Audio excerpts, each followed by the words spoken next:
ہانڈی کا عمل جو ہوتا ہے وہ کیا ہوتا ہے اور کتنا خطرناک ہوتا ہے یہ؟ اصل میں جنات کے ذریعے ہانڈی کا ایک وار ہوتا ہے. ٹھیک ہے. ہانڈی کا ایک کچی ہانڈی لی جاتی ہے، اس میں سوئیاں،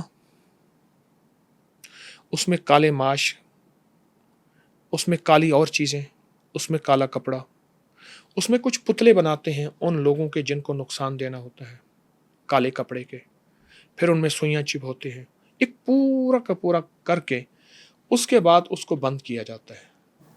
اور بند کرنے کے بعد اس کو دو چیزیں ہیں، ایک تو یہ ہے کہ اس کو آگ پہ رکھا جاتا ہے. اچھا، ہانڈی کے ذریعے عمل ٹوٹتا بھی ہے. اچھا، ٹوٹتا بھی ہے اور ہوتا بھی ہے. ہوتا بھی ہے، ٹوٹتا بھی ہے. اس میں ایسی خوشبوئیں ڈالتے ہیں پھر، کیونکہ جنات کو خوشبوئیں بہت پسند ہے، فرشتوں کی غذا ہے، تو یہ ٹوٹتا بھی ہے، ہوتا بھی ہے. اور پھر وہ ہانڈی بعض اوقات اڑتی بھی ہے. اتنے بڑے بڑے عامل بھی تھے. ایک انڈیا کے ایک بزرگ تھے شاہ عبد القدوس رحمۃ اللہ علیہ، صدیوں پرانے، بیٹھے ہوئے تھے تو اوپر ایک ہانڈی جا رہی تھی اڑتی ہوئی. حضرت کے خدام نے پوچھا، حضرت یہ ہانڈی جا رہی؟ فرمایا لگتا یہ ہے کسی جادوگر نے کسی پہ وار کرنا ہے. اپنے عمل سے اس ہانڈی کو نیچے اتارا تو اس کو شریر جنات، کالے جنات لے کے جا رہے تھے. تو پوچھا کیا ہے؟ کہا فلاں جادوگر نے فلاں بندے کے لیے بھیجا ہے، فلاں بندے نے جادوگر کو اتنے پیسے دیے ہیں کہ ہانڈی جا کے اس پہ ٹوٹے، وہ برباد ہو جائے، اس کا گھر برباد ہو جائے، ختم ہو جائے. اور میں کیا وہ قصوروار ہے؟ کہا نہیں. تو کہا پھر اس کے ساتھ ظلم کیوں ہو رہا؟ کہا عامل نے پیسے لیے ہیں کالے جادوگر نے.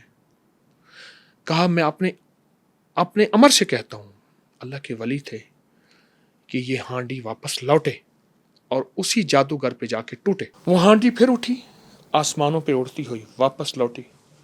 حضرت نے جہاں کا وہ جادوگر تھا وہ سینکڑوں میل دور بیٹھا تھا. حضرت نے پھر اپنے قاصد بھیجے، اس کا انجام دیکھو. کئی دنوں کے بعد جب قاصد پہنچے تو قاصدوں نے پورا وقت بتایا، وہاں کے لوگوں نے، کہ اس وقت میں کچھ چیز آئی تھی، یہ بندہ بیٹھا تھا، ٹوٹی تھی، جس طرح اس کے ٹکڑے ہو گئے تھے اس طرح اس کے ٹکڑے ہو گئے تھے.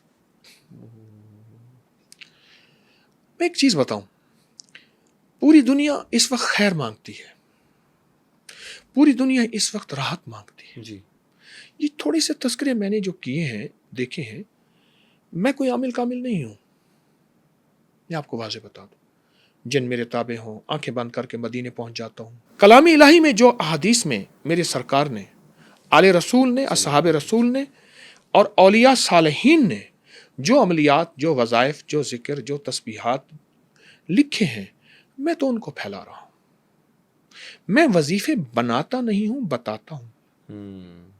گھڑتا نہیں ہوں، بناتا نہیں. اور وہ قرآن سے بس اور احادیث سے، اولیاء کی زندگی سے جو چیز ثابت ہے. اس لیے میرا ایک پیج ہے جس کا نام ہے اکابر پر اعتماد. کیا میری کسی وظیفے کی سند بھی ہے، لنکس بھی ہیں، ثبوت بھی ہیں؟ وہ سارا میرا پیج انہی وظائف کے لیے ہے کہ میرے اس وظیفے، اس عمل کی یہ سند ہے، جو ہوتی ہے یہ ثبوت ہے.